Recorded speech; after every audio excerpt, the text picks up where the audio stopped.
Olha, o que vem sendo feito no Brasil e em muitos países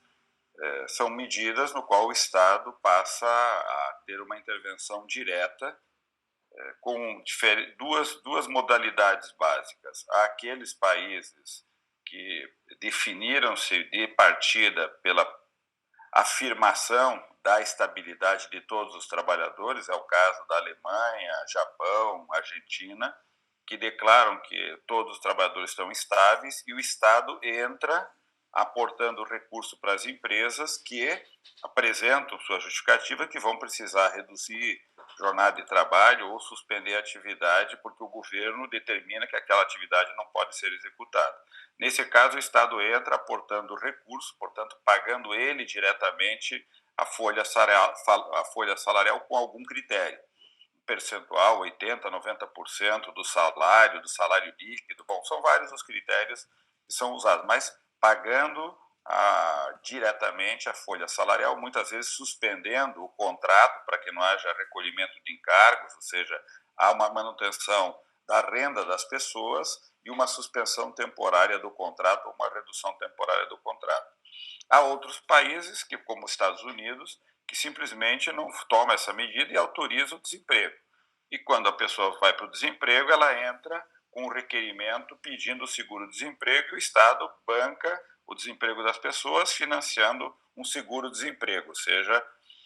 o Estado assume o custo pela via do seguro-desemprego. E há uma situação mista entre esses dois extremos. O Brasil está um pouco nessa situação mista. De um lado, nós não afirmamos a garantia do emprego universal, portanto, as empresas continuam podendo demitir, e alguns trabalhadores que são demitidos podem acessar o seguro-desemprego, outros não, porque não atendem os requisitos. Então, nós não universalizamos o acesso ao seguro-desemprego, e, de outro lado, criamos um instrumento para que as empresas suspendam o contrato de trabalho e o Estado faça um aporte de recursos para pagar parte da folha salarial, muitas vezes boa parte, quase 100%, 95%, 90%, 80%, varia conforme o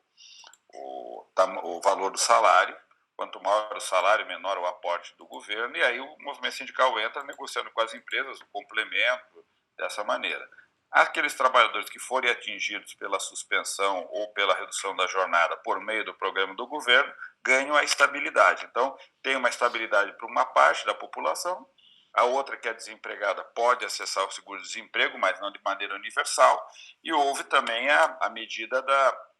do abono emergencial, que aí aqueles desempregados que não acessarem o seguro-desemprego e todos os trabalhadores da economia informal, autônomos, conta própria, emprego doméstico, poderão acessar o abono emergencial de R$ 600.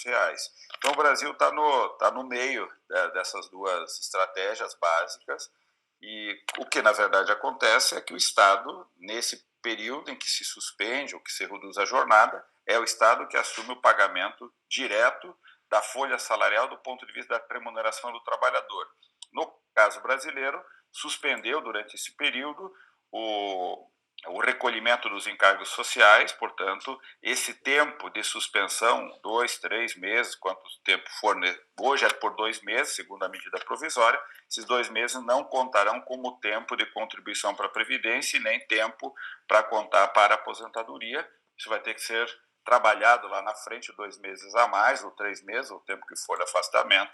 para contar para a aposentadoria. Mas o Estado banca, nesse período, o financiamento da folha salarial.